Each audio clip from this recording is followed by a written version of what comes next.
Andrea, tía, tenemos que hablar. ¿Y eso? Estoy harta de explicar cómo la crisis climática afecta a los glaciares y a los pingüinos. Vamos a hablar de lo verdaderamente importante, ¿Y eso qué es? pues de cómo afecta toda esta movida a la producción de cerveza.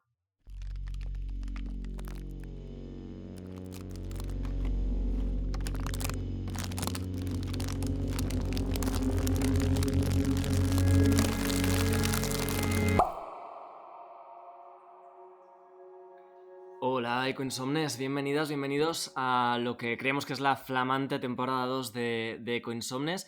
Soy Pablo Izquierdo, estoy aquí con Mario Juárez, Hola, con Bruno Martín. ¿qué tal? Y ya habéis oído por el preámbulo que hoy os traemos un episodio un poquito diferente. Sí, eso es. Estamos en directo, en rigurosísimo directo, cosa rara para nosotros, Ujú. con nuestras amigas del alma, Valentina Raffio, que es redactora de Ciencia y Medio Ambiente en el periódico. Hola, Valentina, reina querida. Bonjour, bitches. ¿Qué tal estás? Muy bien. Y también estamos con Andrea Arnal, que es periodista de ciencia y fact-checker en Verificat. Hola, Andrea, ¿qué tal? ¿Qué Encantado de tenerte tal? por aquí. Encantada, vamos, encantadísima de estar con vosotros en esta segunda temporada, Jolín. ¡Qué ilusión!, ¿no? Ay, pues sí, porque además tenemos hoy un temazo que creo que nos une mucho a los cinco y es que es cómo hablar de esto, cómo afrontar esta movida que es el cambio climático, porque nosotros, bueno, yo tengo que admitirlo, hay semanas en las que yo puedo evitar activamente el informarme de esto porque no puedo más con mi vida. Ah, no, por supuesto. Sí. La estrategia tortuga. Ves la Exact- noticia y dices, exact- no, hoy ex- can't be dealing. exactamente. Entonces, bueno, a mí me gustaría preguntar cómo hacéis vosotras, porque vosotras no podéis voluntariamente, o al menos tan fácilmente, meter un poquito la cabeza debajo de la tierra y descansar un poco, porque os dedicáis a esto. O sea, ¿estáis agobiadas? ¿Cómo lidiáis con la ansiedad si tenéis que tratar esta información literalmente a todas horas? Pues fatal, ¿no, Andrea? Lo llevamos bastante Eh, mal. sí, además, en mi caso no solamente es tratar con la información climática, sino también con la desinformación. Ya no es solamente que pase algo malo, sino que hay gente que niega que pase. Entonces es como, vale, tengo como dos caos mentales. Uno, por un lado, lo malo y luego lo peor. Entonces a veces digo, yo creo que no me compensa. Yo, si me pagase millones, incluso a lo mejor con eso, no sé yo si me compensaría, la verdad. Has pensado en tirar la toalla, entonces. Pues sabes qué, que es que si no lo hiciese también me sentaría como mal, en plan, ay, no estoy haciéndolo. Entonces es como un poco, Me sí, estoy pero no, portando pero sí, organito. pero sí. Entonces dices, bueno, por lo menos, mira, me agobio a veces. Otras digo, mira, chica, sí da igual, sí va a pasar igualmente. Entonces, mejor estar ahí que no estar. Esto es muy importante, además, porque lo de mejor estar ahí que no estar Es y... que si no estás tú, va a estar otro u otra y va a meter la pata más. Entonces, no es por ser arrogante, pero supongo que te encuentras con cada pieza, ¿no, Andrea? Que desmoraliza. Y dices, esto tiene que haber alguien en la primera línea de fuego. Sí, o sea, al final cuantos más mejor, eso está claro, pero es verdad que hay que ir, como vosotros bien sabéis, pues a una misma dirección, ¿no? Y es verdad que con el tema del cambio climático, como es tan multifactorial y afecta a tantas cosas, hay pocas evidencias realmente. O sea, si lo piensas, en las causas y todo eso, pues hay como mucha, ¿no? Lo tenemos todos como muy, muy claro. Pero luego la forma de afrontarlo, cada uno dice lo que le da la gana, cada semana hay una solución distinta. Entonces es un follón de tres pares de narices, pero bueno, ya está. Ya. Valentina, ¿y tú tienes ecoansiedad laboral? Muchísima, Esto la verdad es que muchísima. Sobre todo porque creo que no, la gente no es muy consciente de cómo funciona el flujo de información.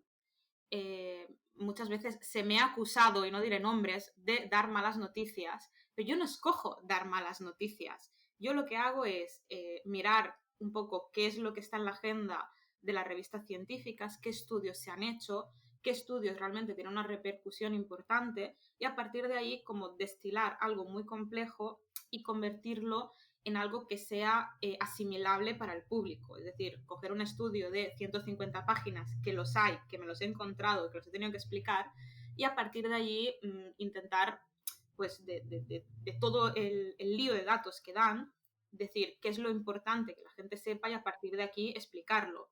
Yo no escojo que los resultados sean buenos, malos o regulares. Y si siempre son malos, es que al final no es mi culpa. Y tener que enfrentarte a eso en el día a día es muy complicado, porque ya es un lío bastante importante tener que encontrar eso, entenderlo, procesarlo, escribirlo, para que luego muchas veces digan, jo, es que siempre hablas de cosas malas. Pues chica, pues ojalá el planeta estuviera mejor para tener yo algo divertido de lo que hablar, ¿no? Pero si está como está, es lo que tengo que explicar. Y por supuesto es algo que también me afecta emocionalmente, ¿no? Tener que lidiar con todo ese caos de datos y tener que gestionarlo un poco. Ya. Y luego, si queréis, hablamos de cómo se elige lo que se cubre, ¿no? Pero de lo que decías, ¿cómo enfocar cuando tienes un compendio de datos, ¿no? Que puede ser súper objetivo, que puede ser muy claro, lo que decías, un informe del IPCC, un tochaco que te estudies? ¿Cómo enfocas tus piezas, tus artículos, reportajes? ¿Cómo lo haces para que, no ya tú que no te afecte, ¿no? Pero como para que la gente que lo lee, que uno lo lea, que no haga esa tortuga de, bueno, esto me va a afectar mucho, voy a retraerme porque voy a acabar desmoralizado, y dos, que se lleven algo de ahí, ¿no? Que sea un poco práctico también. No hay como una receta mágica para conseguir que un artículo al final lleve a la acción, porque si existiera esa receta, supongo que todos iríamos a por ella y todos haríamos los artículos siguiendo el mismo esquema. Pero en mi caso, una de las pautas que intento seguir es, empiezas con la información más noticiosa, en el caso del IPCC, explicas cuáles son las novedades verdaderamente importantes que aporta este informe, desgranas no solo la parte técnica, sino las implicaciones, ¿no? Si hablamos de calentamiento global, más allá de decir que el planeta se ha calentado 1.1, 1.2 respecto a la era preindustrial, que es un dato objetivo, hay que explicar cómo esto está afectando ecosistemas, personas, nuestro estilo de vida. Y después de dar como toda esta información sobre el impacto, sobre las consecuencias, los impactos de, bueno, en este caso el informe, siempre intentar acabar con un punto de, no de optimismo, sino de todavía estamos a tiempo de, si nos ponemos, todavía nos da tiempo a mitigar el daño, frenar algunos impactos y en general como construir un mundo más adaptado a lo que se nos viene encima. ¿Que esa es la solución perfecta? No lo sé, pero es la que por ahora hemos encontrado. Ya, es que es delicado, ¿no? Porque tampoco, o sea, haciendo periodismo científico o de clima no estás, desde luego no estás haciendo activismo, no estás tampoco estrictamente haciendo divulgación, ¿no? Cómo informas a la vez que formas, a la vez que das esas implicaciones, pero estrictamente basado en lo que se sabe, ¿no? Que no es un argumentario, no es un acto político. Sí, y es algo muy complejo, pero realmente en mi caso tengo la suerte de que los artículos que escribo siempre puedo contar con algún experto que haya trabajado en el tema y cuando acabas de desgranar la parte técnica, científica con ellos, siempre les preguntan, bueno, ¿cuál es el mensaje que crees que deberías destacar de todo, ¿no? En el informe del IPCC, que la verdad es que fue un mar de información que nos llegó de golpe, recuerdo hablar con algunos de los expertos que habían liderado este trabajo y después de desgranar toda la parte técnica, cuando les preguntas qué mensaje te gustaría destacar, no te dicen un dato técnico, te dicen, yo, si algo quiero que la gente entienda, es que el problema es muy grande y tenemos que hacer algo para actuar, para solucionarlo, para frenar. Y este es como el mensaje final. Y sí que es cierto que no es científico, pero es que al final si desde la ciencia te están dando unos inputs, al final un poco la dirección es esa. ¿Se le llama activismo? Pues no lo sé. Se le llama un poco decir cómo están las cosas en el mundo, ¿no? Es que además hay un remate que dices tú, que a mí me parece también un desafío para no salirte un poco de la línea periodística, ¿no? Porque tú eres periodista, entonces, bueno, las dos tenéis que lidiar con la ética del periodismo y ejercer vuestra labor y decir que se pueden hacer cosas, mucha gente lo ve como un statement o un claim que se dice un poco por la parte activista, y es que de verdad se pueden hacer cosas y a la gente se le olvida yo creo que a veces los titulares, como bien has dicho tú, no es culpa de que las cosas salgan mal, porque hay que comunicarlas igual si tienen relevancia, pero de verdad se pueden hacer cosas al respecto, y esto, desde el punto de vista de los que consumimos la información, es súper valioso, y muchísima gente lo pasa por alto, curiosamente. Es decir, de verdad, o sea, lo más importante de esto es que, vale, el Estado está aquí, pero se pueden hacer cosas, ¿no? O sea, Y una cosa que yo creo que es importante es que no me parece incompatible con la ética periodística hacer un periodismo climático comprometido con las soluciones. O sea, Sí, que tú puedes informar sobre iniciativas de soluciones claro. que han sido eficaces y visibilizar eso. Puedes dar voz a los científicos que están muy preocupados y que ya no se ponen de perfil y ya no se limitan a dar los datos. Y eso no es violar ningún código deontológico No, periodístico, porque tú estás informando sobre lo que está ocurriendo, que es que esta gente no. está acojonada. Los científicos están que se cagan de las patas abajo como deberían estarlo. Y tú, Andrea, también esto lo abordas desde la verificación, porque supongo que también es difícil. Tu trabajo o sea, tiene un brief muy concreto que es desmentir las mentiras. Y claro, esto también es a veces tan acusado, ¿no?, de ser una interesada o de una implicada, pero supongo que es parte de lo que dice Valentina también. Bueno, hubo una anécdota este verano que estaba con, bueno, pues yo no sabía que tenía un hater bulero aquí en Cataluña, que es una cosa que para mí es como, bueno, no sé por qué la ha tomado conmigo, digo, si yo soy de Móstoles, yo no, o sea, no quiero decir, o sea, es como... Reto desbloqueado, Andrea. Entonces es como que me tiene así como enfilada, pero yo creo que es porque como soy la más pesada en Twitter de todas mis compañeras, en plan, estoy todo el día pues tuiteando, o sea, aparezco como verificados. Y no sé, el otro día, bueno, hace unos meses en verano puse que había estado en Marrakech, no sé qué, fotito para arriba, fotito para abajo. Y el día anterior casualmente me habían invitado a Radio Nacional, bueno, pues a dar una entrevista sobre cambio climático, y debe ser que esta persona pues no tiene otra cosa que hacer en su vida que seguir mi carrera profesional. Entonces, pues al día siguiente me puso un tuit muy enfadado en plan, mira, primero te estás adoctrinando con el alarmismo climático y luego se coge un avión para hacerse 4 fotos en Instagram en Marrakech. Y...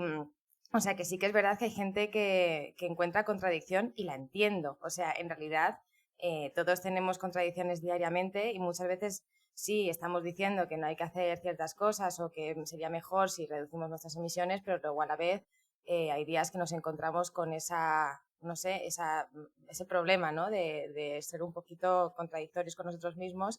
Pero bueno, también hay que perdonarse, ¿no? Que es una cosa que estoy intentando hacer de vez en cuando, en plan, venga, Andrea, no pasa nada, que ay, mira, es que me he comprado esta ropa que no debería haberme comprado, ay, no sé qué, pero bueno, también es que como es un problema tan grande, como decía antes Valentina, tan enorme, que no solamente depende, o sea, es importante que tú tengas en tu cabeza todo el rato ¿no? La conciencia de que no puedes seguir viviendo de la forma en la que lo hacías, cambiar hábitos, etcétera, etcétera, pero bueno, eso tampoco al final vivimos en un planeta con un sistema muy concreto y pues no sé, no es fácil lidiar con eso. Entonces, bueno, es verdad que la gente sí me acusa de esas cosas, bueno. ¿Y os cruzáis, o sobre todo tú, Andrea, te cruzas con gente, o sea, obviamente haters los que tú quieras, ¿no? Pero también haters en el sentido de lo que estábamos diciendo, del activista perfecto que cree que somos demasiado tibios? Pues yo de esos no he tenido, también es que, claro, mi trabajo es otro. O sea, al final nosotros nos dedicamos a facts, a datos, pues a lo que es y lo que no es. Y, por ejemplo, cuando tenemos que hablar de cosas como la energía nuclear o cosas así, nos encontramos con problemas porque realmente tampoco, o sea, nosotros no podemos posicionar y tampoco, como no hay una receta mágica para solucionar este problema, muchas veces pues simplemente decimos, no sé, no hay datos para decir una cosa o hay la otra. Hasta aquí llegamos, punto. Y luego ya el activismo lo hago ya fuera de mi trabajo. Ya, y toda la gente que dice la ciencia dice no sé qué para darte una solución, eso no es realmente verdad. O sea, tú en base a datos puedes haberte formado una opinión sobre lo que crees que es la mejor solución o no, pero la ciencia dice que, por ejemplo, la nuclear nos va a salvar, eso es un acto de fe. Por eso que entiendo que tampoco os podéis posicionar con respecto a las soluciones, ¿no? O sea, eso es una cosa más que requiere valentía política de imaginar, de soñar y de pensar en esas cosas que igual no son tanto de datos. Bueno, realmente la ciencia dice que es una gran frase que se utiliza muchas veces con un interés político, con una ideología detrás para apoyar determinadas posturas, pero realmente si vas a ver lo que dice la ciencia, que en este caso es la segunda entrega del 6º informe del IPCC, o sea, ojo con el dato, que es un poco el que está basado, el que analiza un poco las soluciones que se han aplicado hasta la fecha, lo que te dice es que la ciencia, ¿no? Los estudios hechos hasta la fecha apuntan a que en los últimos 10 años sí que ha habido bastante avance en tema de aplicar soluciones contra la crisis climática, tanto para frenar su impacto como para mitigar y adaptar, pero ninguna de ellas ha sido, ni se ha aplicado con la suficiente fuerza, ni ha sido lo suficientemente eficaz como para que podamos estar tranquilos. Entonces, si hablamos de lo que la ciencia dice, es que queda mucho por hacer, o sea, como conclusión de este debate. Qué ansiedad, Valentina, no puedo. Me voy a quitar este programa, ya me voy. Bienvenida, Andrea, al podcast. Tienes un hueco en este sofá. Vale, quiero recoger un poco de cable y dando un paso atrás a un tema que también creo que vuestra perspectiva va a ser muy interesante porque habláis con mucha gente de la comunicación profesional. ¿Cómo habéis vivido el cambio de pasar de hablar de cambio climático, de calentamiento global, a crisis o emergencia climática? Porque yo ya he escuchado de todo. Hay periodistas que dicen que esto crea fatiga climática y alarma y no sé qué. Hay mucha gente, sobre todo activistas, que dicen que no, que estamos en una emergencia y que hay que comunicarla como tal. ¿Cómo lo veis desde las reacciones, desde la recepción que tienen vuestros lectores, etcétera? Pues yo recuerdo exactamente el momento en el que surgió un poco este debate, o al menos se trasladó a lo grande en la arena pública, que fue en 2019 cuando The Guardian sacó un artículo diciendo: hermanos, a partir de ahora vamos a dejar de hablar de cambio climático, vamos a hablar de crisis climática. ¿Por qué? Porque al final nuestra percepción del mundo se construye a través del lenguaje y no es lo mismo hablar de un mundo que cambia, no de un clima que cambia, que hablar de un mundo que está en crisis. Y este matiz, que para algunos podría parecer solo cuestión de lenguaje, al final es muy importante para transmitir la gravedad del problema. Ya no estamos hablando de, hace un poco más calor de lo normal, ¿no? De lo que estamos acostumbrados. Estamos hablando de que el calor se está intensificando, está teniendo consecuencias, está afectando a nuestro día a día. Y esto no es un cambio como cualquier otro, es un cambio realmente que está desencadenando una crisis a muchos niveles. Y para mí sí que es muy importante apostar por este tipo de lenguaje. Y si me dejáis lanzar como un tema un poco polémico, me da mucha rabia, muchísima, la gente que dice que este tipo de términos crean alarmismo, fatiga, porque me gustaría que no hubiera esa alarma. O sea, me encantaría poder usar palabras más suaves y que el mundo no estuviera tan jodido como lo está. Pero si todos los inputs científicos que tenemos nos dicen está mal, los efectos se están acelerando, los impactos se están acelerando, necesitamos soluciones más urgentes, nos quedan 5 años para esto, nos quedan 4 años para esto, ¿cómo tengo yo luego el valor de decir, no es una crisis, es un cambio? Pues no, chicas, estamos hablando de crisis climática con todas sus letras. Sí, vamos, total. A mí también me da muchísima rabia cuando dicen, es que sois unos alarmistas, es que, ¿qué quieres que te diga? Es que, de hecho, si no te dijese eso, estaría faltando a los hechos, que es que estamos en una crisis climática. Yo también me acuerdo del día que aquel del artículo del Guardian estaba, de aquellas, fíjate, se ha llovido y estaba en Mediaset, con la web del tiempo, que yo llevaba de aquellas una web del tiempo muy, muy cookie. Y claro, ya tuve que hablar con las jefas en plan, oye, ¿os importa que...? Y no hubo ningún problema porque es verdad que claro, y de aquellas parecía casi exagerado, pero a día de hoy es como casi... Ya no, o sea, yo ya pasaría al siguiente nivel, ya no sé cómo llamarlo, crisis climática o, no sé, caos climático loco, porque estamos, el otro día, no sé si visteis el artículo de las, ¿cómo se llaman? Los 5 puntos estos de inflexión climática que estamos a punto de pasar, que ya es a mí lo que más terror me da de todo, o sea, el ir un poco a ciegas, porque hasta ahora parecía que lo teníamos un poco controlado, pero en el momento que esto se empiece a desbaratar y a pasar de un proceso meteorológico a otro que no controlamos y que los científicos ya no saben ni lo que está pasando, ahí es cuando vamos a tener un problema de verdad. Y yo creo que otra cosa muy importante del lenguaje es que al final todos sabemos que para ponerle freno a este problema, ¿no? Para solucionar este problema, vamos a tener que aplicar soluciones un poco drásticas y un poco estructurales. Y esto solo se va a conseguir si realmente entendemos la gravedad del problema. Si yo te digo que es un problema difuso, que bueno, que es un cambio, que si matizo mucho el lenguaje, luego cómo se justifica de cara a la gente, oye, chicos, tenemos que reducir un poco el consumo de carne, tenemos que empezar a dejar los coches, si antes he estado con la narrativa de minimizando un poco el impacto, los daños o esto. Entonces yo estoy muy a favor de, número uno, explicar de manera clara el problema, que explicarlo de manera clara no es ser alarmista. Si los datos son alarmistas y los explicas, pues eso es lo que hay. Y luego, a partir de ahí, hablar de soluciones reales. También lo que dice Valentina de las palabras tienen que ser acordes con los hechos, lo que bueno, Andrea también lo ha dicho, que realmente sería mentira si no dijéramos que esto es una crisis. Yo creo que también se está reflejando no solo en el lenguaje textual, sino también en el lenguaje visual de los medios, y esto me alegra, aunque vamos con muchísimo retraso, porque es que llevamos unas décadas de muy mala comunicación de la crisis climática en medios de comunicación. O sea, si tú miras titulares de los años 90 e incluso de los 2000 y de los 2010 también, seguíamos hablando de osos polares y de los polos y del hielo que se derrite, etcétera, que obviamente eran los primeros impactos que se veían y eran gravísimos, lo siguen siendo, pero no son lo que conecta con los lectores y con la audiencia, porque sabemos que el problema del cambio climático la gente lo percibe de manera súper remota. Hay una distancia psicológica casi insalvable con palabras que, como no lo enseñes a través de estas fotos de lo que está pasando en tu barrio, de las inundaciones, de las olas de calor, y las olas de calor no ilustradas con gente pasándoselo bien al sol en bañador, sino con gente en riesgo de muerte, en urgencias, sí. Entonces me alegra y me congratula en cierta forma esta introspección que están haciendo los medios.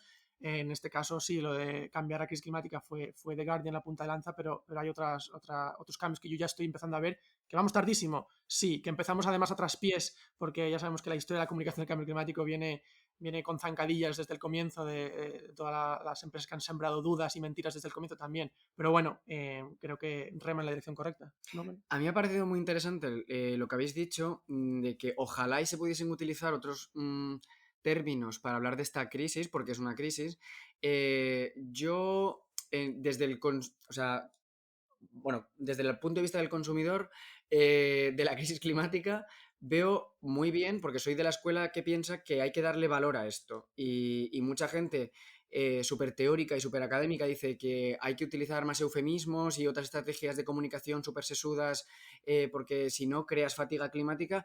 Chico, pues te tomas un Red Bull y te espabilas ni te quitas la fatiga. Es que yo no entiendo por qué hay que utilizar diplomacias así de un poquito de plástico para hablar de algo que es que literalmente nos va la vida en ello. Entonces, no sé, o sea, me parece muy guay que lo hayáis puesto en valor y le hayamos dado un espacio aquí al peso de las palabras y que sean contundentes y no pasa nada, no sé, hay que ir con honestidad, ¿no? Porque si no, luego nos podemos arrepentir de no hemos sido a lo mejor demasiado claros. Y yo creo que con esto hay un paralelismo que sirve bastante bien, que es el tema de otro tipo de activismo. Yo, por ejemplo, como periodista, cuando tengo que escribir un tema más o menos relacionado con feminismo, sí que es cierto que actúo como comunicadora, pero también actúo como parte afectada. Yo no puedo ser neutral en temas de feminismo, decir, bueno, pues hay quien opina esto y quien opina esto. No, porque al final yo soy una de las afectadas por este tipo de debates. Y en el tema de la crisis climática también es muy importante entender que más allá del debate externo de, bueno, en el planeta pasan esto, estas son las consecuencias, todos somos parte afectada, tanto en el impacto como en las soluciones. Yo no puedo como desvincularme totalmente de los temas, porque yo también estoy allí metida en el ajo. Exactamente. Sí, que la neutralidad tampoco es objetividad, ¿no? O sea, se trata no de dar voces, lo que decimos siempre a todo el mundo, sino dar voces, bueno, a quien tenga puntos de vista objetivos y soportados por las evidencias que tenemos. Cuando hablas de debates, Valentina, ahora que has mencionado esa palabra, últimamente no sé si es mi percepción, porque obviamente también estoy mucho más metido en esto, pero hay mucho debate, o me lo parece, sobre el cambio climático, la urgencia que tiene el cambio climático, se dan voz un poco a todo el mundo. No sé hasta qué punto también, pues se acusa lo que decimos, a la realidad de hasta el punto en el que conocemos qué va a ocurrir y qué está ocurriendo, de catastrofismo. ¿Qué os parece todo esto? Hombre, es que el panorama pinta complicado. O sea, pinta complicado. Que lo quieras llamar catastrofista, bueno, es que depende. También depende un poco del punto de partida. O sea, hay, por ejemplo, algunos estudios que se han publicado en los últimos meses que hablaban de, ¿cómo era aquel? De apocalipsis climático, que era una palabra que creo que a todos nos asustó mucho. Y a partir de ahí sí que surgió mucho debate de, bueno, hasta qué punto este estudio realmente está transmitiendo una urgencia y un miedo justificado o no. Y en ese caso, gran parte del debate se debía a cómo se había explicado, ¿no? De aquello que decíamos al principio, de la inmensidad de información que hay, de todos los estudios que se publican en el mundo todos los días sobre todos los temas, de qué manera ese estudio se ha recogido en los medios, se ha explicado y se ha construido el titular. Que muchas veces el problema es que nos quedamos solo con el titular de apocalipsis climático y no entramos a leer a qué se refiere y en qué tipo de datos se basa el estudio y hasta qué punto el estudio te está hablando de una cosa inminente, te está hablando de una hipótesis, te está hablando de un modelo matemático. Y eso también creo que es un ejercicio que tenemos que hacer todos, de más allá de alarmarnos con el titular, entrar a ver un poco qué es lo que nos dice antes de que nos dé un poco esta ansiedad, ¿no? Sí, que cuando hablamos también de los puntos de inflexión que decía Andrea, bueno, pues es hasta aquí por cómo nos hemos comportado y por el CO2 y otros gases que hemos disparado hacia la atmósfera, bueno, pues esto está garantizado, esto ya se sabe, pero hay cosas que salvar también, ¿no? No es un mira, vamos a rendirnos porque esto ya está perdido. Hay una cosa que yo como, pues, de nuevo, más preocupado, de a pie, de ajeno al mundo del periodismo, tengo interés. O sea, ¿creéis que importa más el cambio climático a la gente ahora que hace unos años? Desde el punto de vista del periodismo, eh, ¿creéis que hay un interés genuino desde la población que os ha hecho hablar más del tema? ¿O esto viene más, como lo que decís, desde las redacciones de arriba, de decir, hay un interés aquí profesional que tenemos que cubrir porque es necesario y esto le hace falta a la gente? Yo creo que a mí me ha sorprendido muchísimo porque, no sé, desde que me vine aquí a vivir a Barcelona y empecé con el fact-checking y todo el rollo este de la verificación y ahora con el proyecto que tenemos de clima, pensaba que realmente había un interés creciente sobre este tema, pero me estoy encontrando con que ese interés efectivamente es creciente, pero no creo que hacia la dirección hacia la que realmente deberíamos ir. Es decir, cuando yo este verano he ido a casa y he dicho, bueno, pues creo que comemos mucha carne y creo que hace mucho calor y esto no es normal, pues ya me han venido con argumentos tipo, este calor ha venido siempre, esto, o sea, sí que están enterados de que hay un problema, pero las respuestas que recibo no es de sorpresa o es de, sí es verdad, esto no es normal, sino de normalización. Entonces, quizá es solamente un entorno o es una pequeña parte de la realidad, pero a mí es una realidad que me preocupa. Y o sea que sí que creo que la gente está como más enterada porque hay más información de eso, pero también hay más desinformación, lo cual, bueno, pues se habla del cambio climático, pero se habla pues igual no en los mejores términos. Yo creo que ha llegado el momento que todos estábamos esperando, que ahora por fin Andrea y yo nos vamos a pelear, porque Andrea no estoy para nada de acuerdo. Chica de Móstoles, prepárate, porque yo sí que he notado que hay un interés creciente en temas de cambio climático, lo que muchas veces no con la palabra cambio climático, ¿no? Este verano hemos visto que con las olas de calor y el verano tan horroroso que hemos tenido, cada vez más en diferentes instituciones se ha empezado a hablar del impacto del calor en diferentes actividades. En las escuelas se ha hablado de cómo adaptar las clases a unas temperaturas que hasta ahora no eran normales. En el campo se ha hablado de qué podemos hacer en veranos especialmente calurosos y con poca lluvia.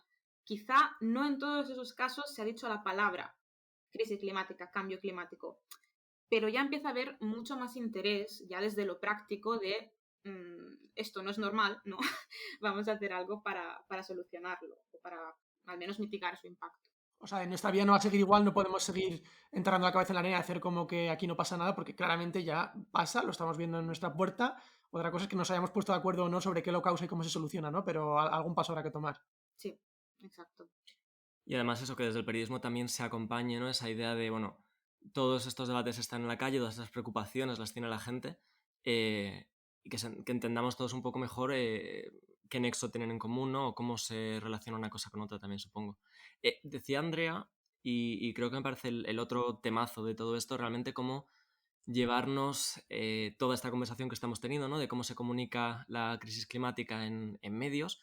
¿Cómo te llevas esa conversación a tu comida de los domingos con la familia, ¿no? A tu grupo de amigos, a, bueno, pues situaciones más cotidianas en las que muchas veces nos cuesta, supongo, no sé, a nosotros nos cuesta mucho, lo decíamos estos días, ¿no? Nos cuesta mucho más Sí. trasladar esta conversación en nuestros foros privados de lo que de lo que nos cuesta aquí. Supongo que a vosotras, en fin, escribiréis también con mucha más facilidad de lo que quizá plantáis cara en ese sentido a las desinformaciones, a la gente que minimiza los problemas cuando no está soportado eso por evidencia. No sé cómo lo veis. Pues la verdad es que con normalidad, o sea, estaba pensando cómo así a nivel práctico, cómo lo hago yo en mi día a día y haciendo las cosas pero sin decirlas. Por ejemplo, si de repente estoy con mi grupo de amigos y no sé, pues llevo un libro de cambio climático, lo saco, anda, y eso, pues mira, esto es un libro que me interesa, pues no sé qué, anda, qué chulo, tal, sí, pues tal. Entonces, como que haces cosas, pero es así como al Sí, natural, divina, ¿sabes? me Sin gusta. Sí, ponerte... llevas el libro en el bolso por si acaso. Muy bien, me gusta esta estrategia. La voy a incorporar yo más a menudo. Ya no te voy a ver igual, Andrea. Claro. O por ejemplo, estás con tus padres y dices, no, no, deja que, mira, he comprado este tofu para mí y se quedan así como mirándote en plan, pero ¿por qué haces eso? Digo, mira, bueno, prueba esta comida, mira qué rica está. Anda, pues sí, no está mal. Pues digo, pues mira, claro, ¿ves? Se puede hacer otra cosa, pero es como haciéndolo tú. O sea, tú tienes que dar el primer paso de todo, o sea, de las decisiones que tomas, por ejemplo. No, no te preocupes, que voy en tren, ya nos vemos allí, ¿no? Pero te voy a buscar en coche. No, no te preocupes, porque es que, mira, tampoco tardo tantísimo más, voy a llegar, no voy a tener que estar aparcando. Y, ¿sabes? Como que intentar dando siempre la parte positiva de una cosa que realmente el motor fundamental de hacer todo esto es lo mismo, que es reducir tu huella de carbono, intentar cambiar tus hábitos, pero hacerlo de una forma como en plan guay, ¿sabes? En plan, mira, no está tan mal. Yo además, hay una situación que acabas de decir que justo me pasó hace una semana, que es la del cercanías. Me dijo un amigo que vivía creo que en la periferia de Madrid, que no te preocupes, habíamos quedado y me dice, no te preocupes, que yo voy a recogerte y te llevo a casa y tal, para que no tengáis que tomar la molestia. Y yo como que insistí, en plan de, no, si el cercanías me deja en tu casa en nada, no te preocupes. No, pero que voy yo. Y yo como que tuve que estar, fue una especie de mini pulso, nunca dije la razón. eh, Mick, pero yo aquí quiero intervenir. Es que yo creo que si no dices la razón, la gente no está pensando en el mismo plano que tú. No llegan a intuir por qué estás tomando esta decisión. Sí. Dicen, pues será que le gusta el tren, será que quiere leer y no quiere estar conmigo. Pero si tú no llegas a verbalizar, es que hago esto porque estoy bastante preocupado por la crisis climática, yo creo que no hacemos las ondas que tenemos que hacer. Y a mí me preocupa esta estrategia porque acabas convirtiéndote un poco en un meme. Eres mi amigo el friki de la crisis climática, el que va a todas partes con el tupper a la carnicería o bueno, mejor dicho, a la verdulería o la frutería, o el que va con la bici a todas partes, o el que siempre, ¿sabes? ujú. El que siempre está dando la turra con esto y está siempre justificándose. Entonces, tengo mucho dilema porque por un lado estoy de acuerdo con vosotros en que si no das la turra, se acepta más el mensaje, pero creo que tienes que vincularlo Sí, explícitamente sí, con el sí. problema. Yo no lo decía porque fuese positivo, sino que quería resaltar que a mí no me salió decir, Sí. esto lo hago porque me agobia que vengas en coche 20 minutos y 20 minutos para allá. Entonces, prefiero ir en tren.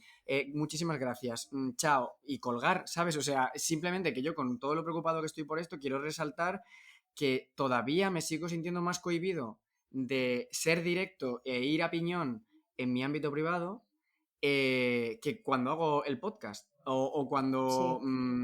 me encargo de buscar ficciones que recomendar a la gente en redes para combatir la ansiedad climática. Es que es una cosa con la que lo llevo fatal, muy mal. Nos llamamos regulinchi. No, pero es Ya, verdad, ¿no? Que es como más violento, que parece que si entras en el cuerpo a cuerpo es como que estás juzgando a la gente de, mira, no Que te van vengas a dejar de a... llamar para quedar, en plan, porque es un coñazo, tío.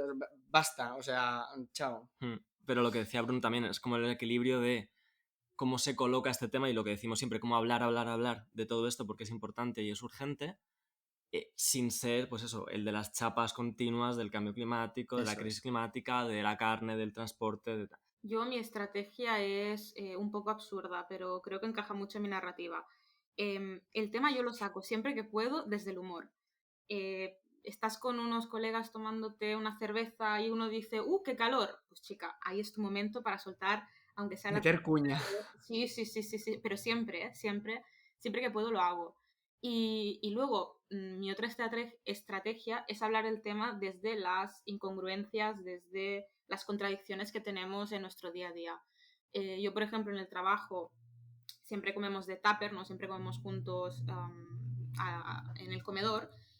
Y yo qué sé, hay días que porque no me da la vida, porque no me da el tiempo, tengo que recurrir al típico bol de ensalada de supermercado, que es como plástico envuelto en plástico, envuelto en plástico. Y cada vez que saco ese tupper, o sea, ese bol, se me reprocha. Por supuesto que se me reprocha que la de crisis climática coma de eso. Pero es que al final también yo creo que utilizo ese momento, ¿no? Ese reproche, esa contradicción, para hablar de hasta qué punto la crisis climática depende de la solución que aplique una sola persona y hablar de temas un poco más estructurales como si yo no tengo tiempo, si el sistema en el que vivo no me da tiempo para ir al mercado, hacerme un tupper, tal, eso también es algo que tenemos que poner sobre la mesa. ¿No? Sería muy injusto ahora culparme a mí de que se estén muriendo los pingüinos porque estoy yo comiéndome una ensalada de supermercado. Y yo creo que también es muy importante, más allá de aleccionar y dar la chapa desde el yo lo estoy haciendo bien, ser conscientes de, oye, no lo estoy haciendo bien, vamos a hablar del tema y vamos a ver un poco qué hay detrás de esto, cómo se puede... Eso está muy bueno. Exacto. Creo que ese momento de cuña para poder hablar de cómo esto es un problema estructural es como, mira, a mí igual me tienes en tu mente como la friki de los gestos estos eco, pero en realidad que sepas que yo soy una pieza, un engranaje en este sistema, en esta rueda capitalista en la que podemos tomar algunas medidas, pero no todas. Y yo esto también, donde más incómodo casi resulta sacarlo, pero creo que puede tener más impacto es en el trabajo, precisamente, cuando hablas de comer en la redacción. Y yo trabajo en una agencia de comunicación y he llegado a hablar con mis compañeras y con mi jefe de los tipos de clientes para los que estamos trabajando, como queremos trabajar para esta gente, por ejemplo, si no están remando en una dirección en la que estamos de acuerdo, o también hablar, por ejemplo, de la jornada laboral de 4 días, de cómo se afectaría a nuestra capacidad de hacer batch cooking, como decías, Valentina, pero también de viajar en tren en vez de en avión, este tipo de cosas. Y creo que esos intersticios donde se da la oportunidad de hablar del problema sistémico son tanto más valiosos como las oportunidades de soltar la chapa esta más de la responsabilidad individual, que al final la gente se siente aleccionada y se siente juzgada. Y eso igual Y otra cosa, que somos personas, ¿eh? O sea, más allá de personas preocupadas por el planeta, no dejamos de ser personas. Somos personas imperfectas, personas con nuestras contradicciones. A ver si ahora vamos a tener que ser todos héroes climáticos que lo hacen todo perfectamente, ¿no? Nos equivocamos, aprendemos y un día nos podemos comer un chuletón porque estamos con nuestra familia, porque te lo ponen en la mesa y a tu abuela no le puedes decir que no, y al día siguiente pues te comes el tofu. Tampoco creo que tenemos que ser tan estrictos con nosotros mismos en este sentido de he fallado un día, ya me quitas la chapa climática y a partir de entonces ya no tengo derecho a hablar del tema. No, porque todo es mucho más complejo de lo que parece a primera vista. Justo, pero es que además por muchos niveles, ¿no? Tenemos, obviamente, por beneficio de tu salud mental, de no, Dios mío, he fracasado en mi misión vital, pero también por incluso el beneficio colectivo, ¿no? De lo que decías, de, bueno, en vez de intentar poner toda esa presión sobre mí como si solucionar esto fuese a ser en función de lo que yo hago o dejo de hacer en cada momento, sino aprovechar esos momentos de, vale, soy contradictorio, reconozco estas contradicciones y abrir el debate a otros puntos, ¿no? Creo que eso también está... Andrea, yo tengo una pregunta para ti. Como trabajas en verificación de datos, nosotros, bueno, aquí las 5 personas que estamos hablando tenemos experiencia en comunicación, sabemos una cosa o dos sobre la comunicación del cambio climático y si algo sabemos por las evidencias de los estudios en comunicación de los últimos años es que combatir los bulos con datos así fríos, con paper en mano, no siempre es la mejor estrategia, ¿no? Para convencer a quien no se cree esto o a quien está predispuesto a no participar en esta conversación.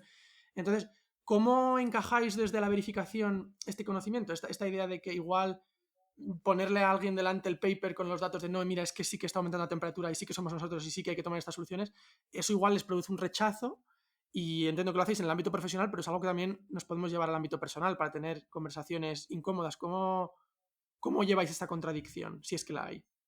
Pues claro, es que nuestro trabajo al final es ese. O sea, por mucho que yo quiera ser activista y tal, o convencer, mi trabajo, yo una vez entro en Verificat, me pongo el pantalón y, bueno, el traje, ¿no? De ir a los bulos, a Telegram, que es como para mí bajar a las cañerías de internet, buscar... buscar qué están diciendo, qué conversaciones hay, buscar cuáles son las narrativas anticlimáticas más recurrentes o las que yo veo que más se están generalizando, por ejemplo. Y además varía un poco según la semana, porque esto es como... A mí me llama mucho la atención que cuando hay un hay un fenómeno meteorológico concreto, como una ola de calor o el huracán o lo que sea, se genera un flujo de información y también de desinformación. Entonces es como que se generan las noticias y las antinoticias. Entonces yo tengo que mirar qué antinoticias se han creado de esto. Ahora, por ejemplo, están con el tema del gas ruso en Finlandia, que eso es lo que va a causar realmente alteraciones climáticas, no el cambio climático, sino eso. Y entonces, bueno, básicamente nosotros, o bueno, yo lo que hago, pues eso, es combatir con datos para que haya un repositorio en Internet. Digamos que es un poco como la Wikipedia de las verificaciones. O sea, nosotros no tenemos que convencer a nadie en realidad. Nosotros ponemos solamente los datos encima de la mesa y que la gente haga con ellos lo que quiera. Luego ya es verdad que amiga, vale. claro, yo en mi ámbito privado ya sí. O sea, es una herramienta más que se coloca sobre la mesa de, mira, aquí hay información fiable, luego ya, si tú eres activista y te quieres montar un argumentario contra tus familiares cuñados o contra los trolls en Internet, pues make of this what you will, ¿no? O sea, usa esta información Claro. como veas adecuado según la estrategia comunicativa que quieras Claro, adoptar. sí, es un poco eso. Nosotros, pues yo hasta donde llegamos, hasta donde están los hechos. Más allá no Vale. podemos ni hacer inferencias de lo que va a pasar o lo que no va a pasar. No sé. Y una pregunta, Andrea, esto para nuestras oyentes y nuestros oyentes, si alguna vez nos encontramos una información climática en redes o en noticias o lo que sea, ¿cómo podemos saber si es fiable? ¿Tienes algunos trucos como de cómo contrastar esto desde casa para que no te la cuelen? Porque es que sobre todo esto, a mí lo que me ha llegado siempre más dañino desde mi entorno familiar y desde amigos y tal, viene por cadenas infinitas de WhatsApp, por lo que dices tú, las cloacas de Telegram a veces dice, ¿y esto qué es?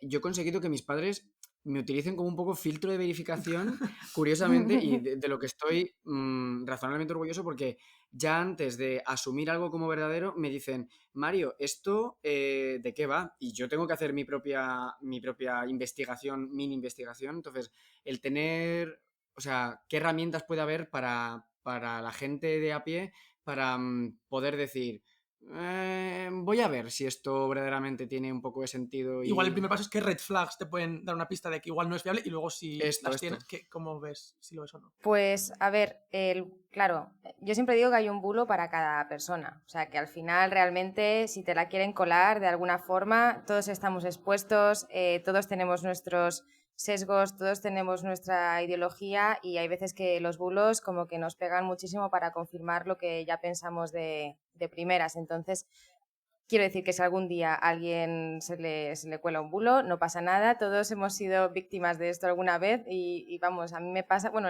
todas las semanas me pasa una vez por lo menos. O sea, lo digo yo, que soy verificadora y aún así es como, ala, me la han colado otra vez. Bueno, total, que partiendo de esta base sí que es cierto que hay ciertas cosas bueno, que es usar un poco el sentido común. Nosotros siempre decimos que lo primero de todo es que si no lo verificas, no compartas, es decir, que lo primero de todo es que cuando hay algo que te llega, lo primero que tienes que hacer es ver qué tipo de información es y bueno, y al final sobre todo es mirar la fuente. Con el tema del cambio climático lo tenemos muy fácil, entre comillas, IPCC a tope, a ver qué han dicho estos tíos y estas tías, estupendos y estupendas, y ya a partir de ahí miramos por qué, porque al final el IPCC es un compendio de mucha peña y de muchos estudios que al final te dicen lo que es más probable, lo que es menos probable y tal. Lo que pasa que el problema del IPCC es que es un rollo, o sea, quiero decir, no se comunica bien, yo creo que ellos mismos están intentando en mejorar esa parte, ¿no? De que llegue esa información a la ciudadanía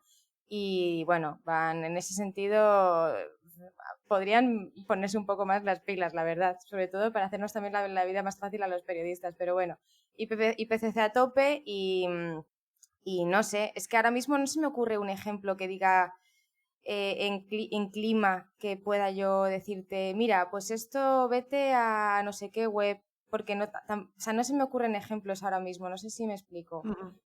Pero que igual el primer paso es dudar según de dónde te venga o quién te lo mande, o si estás como, si te refuerzan muchísimo algunos sesgos que ya tienes, igual es como, bueno, vamos a parar, ¿no? A ver si igual alguien está intentando pulsarme una tecla concreta Pues con... sí, WhatsApp incluyó una funcionalidad muy curiosa que es compartido muchas veces. Cuando hay algo que te Sí. llega y Hice reenviado muchas veces. reenviado muchas veces, a lo mejor, sí, Sospecha. a lo mejor eso también es un... Y yo se lo dije tal cual a mis padres. Les dije, cuando hay algo que va en cadena, deberíais parar un segundo y cortar la cadena aquí y decir, lo que has dicho tú, o sea, de dónde viene esto, o leerlo, o preguntar, o informarte, pero no inmediatamente darle a compartir con todos mis contactos, que es algo que me ha costado, parece que no, pero me ha costado lo suyo, Sí, porque a mi hermana y a mí nos llegaban unas cosas a los chats de la familia que eran en plan de, por favor, o Sí. sea... Y que a mí me han llegado cosas que rápidamente la buscas en Google el titular que tuviera esa cosa y te sale pues o verificat, o neutral, o maldita, o Snopes, una página, cualquier página de fact-checking es como si esto se desmintió hace tanto y esto es un bulo y aquí tienes la información. O sea que a veces simplemente buscando en Google es un bulo o no es un bulo, si encuentras un medio fiable de verificación que ya lo haya cubierto, pues mira. eso De es. hecho, hay incluso bots, ¿no? El Maldita, desde luego, tiene uno por WhatsApp. No sé si vosotras en Verificat tenéis también, pero bueno, que la gente puede directamente, algo que le llega a rebotárselo al bot y si ya está desmentido, bueno, pues saberlo al momento. Sí, eso es una herramienta genial. Nosotras tenemos el número de Verificat, que es como, a veces nos utilizan un poco como el Google 2. Nos hacen preguntas que digo, pero si yo qué sé, o sea, en plan, en plan, el otro día nos hicieron una muy buena, además de cambio climático, en plan, la pregunta era, Cataluña es la región de España que menos ha invertido en soluciones contra el cambio climático. Y es como... ¿qué quieres? O sea, no, ¿en qué sentido hemos invertido, no hemos invertido? No sé. O sea, que bueno, que hay cosas también que no se pueden saber, ¿eh? O sea, no... hay bulos que son no verificables. De hecho, nosotros tenemos una etiqueta que es no verificable. Entonces, hay cosas que, sobre todo las que hablan del futuro, que dicen... en 2030 va a haber no sé qué. Pues yo qué sé, en 2030, ¿dónde vamos a estar? Ya. Y cuando sea por WhatsApp, o sea, sea por canales virtuales o eso, sea en una comida familiar o en lo que se preste, ¿no? Si tienes una persona delante, en fin, el típico cuñado retardista o negacionista, ¿cómo se rebate esto? Bueno, lo de retardismo, igual tenemos que aclararlo, que es otro temazo, Ya. una subespecie del negacionismo climático que ha Una surgido en los últimos años. subespecie. Sí, ahora no está muy de moda lo de no creerse el cambio climático, ¿no? O sea, creo que incluso la Ujú. gente Sí, más sí, sí, sí. recalcitrante, anti todo, que normalmente son gente súper de derechas, que no quiere participar del progreso y tal, que ya no dicen que no existe el cambio climático o que no es antropogénico, ahora dicen que no es para tanto, que no corre prisa a tomar medidas urgentes, que no hace falta la urgencia política de cambiar nada, que esto Que va para somos unos largo, alarmistas, que basta ya Claro, de porque el la otro, histeria que el climática. cambio está... Sí. porque el otro ya no lo, o sea, no lo pueden negar, ¿no? La realidad es esta aquí, Bueno, pero es bueno, que... si el fin que persigan es precisamente que no se tome acción, bueno, pues esto les sirve. Ujú. En fin, ¿cómo lo lleváis a vuestras comidas familiares? Pues yo creo que es bastante complicado, ¿no? O sea, realmente la respuesta rápida de cómo se debate con un negacionista, con mucha paciencia, ¿no?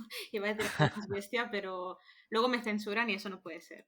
No, a ver, el caso es que yo creo que es bastante complicado, por no decir imposible, debatir con un negacionista. Y un poco retomando un tema que comentábamos antes, eh, para mí la razón de fondo es que cuando debates con alguien, que en este caso negacionista del cambio climático, pero también negacionista de la pandemia, terraplanista o cualquier otra conspiranoia, no estás debatiendo dato frente a dato, no estás debatiendo información contra información, estás debatiendo paradigmas ideológicos diferentes, maneras de ver el mundo diferente. Y para mí es muy importante entender que al final un negacionista que ha construido toda su identidad alrededor de yo sé la verdad, yo sé que esto del cambio climático es mentira, es algo que más allá del dato ha integrado en su propia manera de ver el mundo, de verse a sí mismo y de construir su imagen.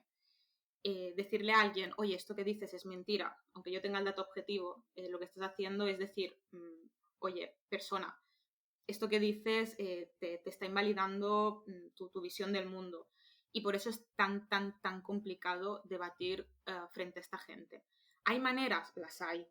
Que tengamos la energía mental de dedicar nuestras comidas familiares a debatir con negacionistas y cuñados, no lo sé.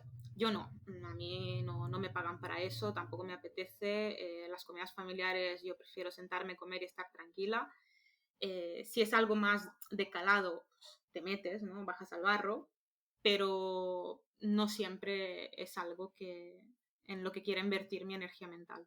Yo estoy de acuerdo totalmente con Valentina. Lo de la energía mental es tan importante, mantenerla y guardarla para las cosas realmente importantes de la vida. Ya es bastante difícil es lidiar diariamente pues con nuestras vidas, con nuestra ansiedad, con nuestras decisiones, con todo esto, para que encima perder, entre comillas, tu tiempo, porque al final esta persona no va a cambiar de opinión, porque simplemente lo que quiere es contrariarte y, bueno, llevarte la contraria y ganar un debate que es vacuo, es decir, que no tiene sentido, porque es que al final los hechos son los que son.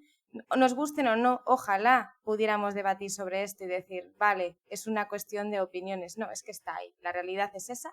Ni la puedo cambiar yo, ni la vas a cambiar tú. Con lo cual, pero sí que es verdad que hay un elemento ahora, el retardista, que el retardista en realidad a mí me preocupa muchísimo porque es gente que realmente sí que asume el problema, pero como que no quiere tomar decisiones. A mí ese es el negacionista, bueno, pues ya estás, es que no. Pero el retardista es una persona que yo quiero tener de mí, que ya está aceptando el problema, con lo cual hay una pequeña ventana de posibilidad de que esa persona empiece a tomar acción, porque ya conoce el problema, sabe que existe. Entonces, ¿cómo se debate con él? Bueno, pues diciéndole que su casa es la misma que la mía y que ambas están en llamas. O sea, que es como, tío, si no te lo estoy diciendo por alarmarte, te estoy diciendo para que tengamos tiempo juntos de hacer algo, porque es tu casa igual que la mía y te va a afectar igual que a mí, con lo cual vamos a pensar juntos cómo lo hacemos para que la vida la tengamos lo mejor posible en los años que vienen, que van a ser muy complicados. Esto es un melonazo, porque en el ámbito privado es frustrante y muy cansado, pero es que cuando esto se lleva al ámbito público hay un punto de peligrosidad, porque hemos visto estas semanas en las que equiparar a gente con datos y gente con información contrastada y veraz a gente que simplemente opina es como diluir el peso, la relevancia que pueda tener una de las partes, que es la que lleva la ciencia y lleva los datos e intenta comunicar la urgencia de esto, a gente que simplemente opina del tema desde la ideología, que es lo que has dicho tú, Valentina, bueno, hemos visto pues, a Esperanza Aguirre diciendo, yo es que cuando era pequeña pues se creía que había una glaciación viniendo a comernos y fíjate, pues no es el caso y no ha acertado la ciencia, como si la ciencia fuera mirar las cartas y las estrellas a ver qué va a pasar. No sé, o sea, es un punto muy delicado, ¿no? O sea, en función de la plataforma que tengamos. Ya, es que es justo lo que has dicho tú, Valentina, o sea, es contraponer dato contra relato y contra cosmovisión, ¿no? De, bueno, pues el mundo funciona así, que lo sé yo. Hace poco se me encaró un señor en una charla de crisis climática que salió al final a dar voces y esparcir panfletos y era como, no, porque os están engañando. Es como, tío, ¿y a ti, no? Y me gustaría de verdad tener esa seguridad. Hablabas también de energía mental y me parece súper buen punto, porque una cosa es que haya opciones y otra cosa es que, chico, pues que uno, nos dé a nosotros la vida para rebatir a esta gente y dos, que merezca la pena, ¿no? Porque hay gente y hace mucho ruido, pero no es tanta. Esto es algo que nos planteamos además cuando empezamos todo esto, de, bueno, queremos hacer algo dirigido a los negacionistas, a los retardistas, o queremos hacer algo dirigido a quien tiene cierto interés, cierta inquietud por todo esto, ¿no? Y que seguramente sea el grueso de la población y que sea más efectivo también dedicar nuestra energía, que es limitada, a mí se me agota por momentos. Sí, por favor, no se puede todo, esto. no se puede. A mí realmente, de todo esto que estamos hablando, hay una cosa que me preocupa en exceso, que es que si tenemos en cuenta que el negacionismo forma parte de una esfera ideológica, veo venir, y está pasando ya, que el negacionismo se está integrando al discurso de la extrema derecha. Y esto es algo que ya no está en el plano teórico, sino que está bajando a la arena pública política y cada vez más vemos a círculos de derecha y de extrema derecha utilizar la baza del cambio climático para al final imponer sus intereses, su agenda y su manera de ver el mundo. Y esto es algo que me preocupa muchísimo, que no tengo claro la fórmula porque ya lo hemos visto en otras ocasiones, ¿no? Hemos visto, por ejemplo, en el tema de la pandemia, como la mínima, se usaba el tema del virus chino o las falsas vacunas para hacer política. Y en el tema del cambio climático esto ya está pasando y yo creo que hay un riesgo muy importante de que una vez que el discurso negacionista haya entrado en la esfera política, esto acabe retrasando número uno, entorpeciendo el debate, porque a veces tengo la sensación de que dedicamos más tiempo a meternos en el debate de negacionista que no a decir, chico, esto pasamos, vamos directamente a plantear soluciones.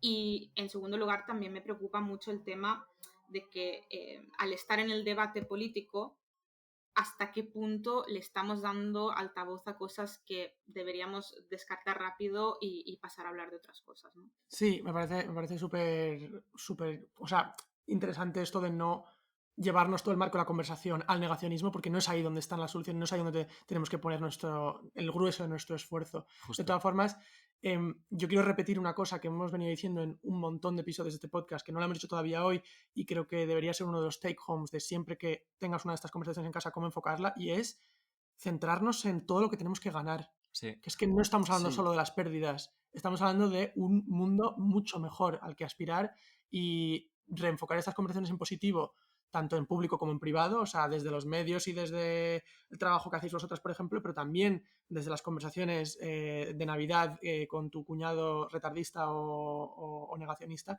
Creo que reenfocar muchos de los cambios que hacemos no como sacrificios, sino como simplemente cambios, que en muchos casos pueden ser hacia mejor y hacia un mayor bienestar. O sea, esto, por ejemplo, que decía Andrea de no hace falta que me vengas a buscar en coche, si es que en tren no voy a tardar mucho más y encima no tengo que molestarme en aparcar. Y tú ahorras, y o sea, y que está muy ahorras y cara. puedo leerme un libro en el tren. O sea, dar esta idea de que tenemos mucho que ganar en esta nueva visión del mundo al que aspiramos, yo creo que tiene que ser también una base. Y entiendo totalmente lo que decís, Valentina y Andrea, de que, mira, la energía que tenéis es la que tenéis. Además, es que vosotras os dedicáis a esto. O sea, no podemos esperar que también estéis llevándoos estas conversaciones a la mesa de los domingos.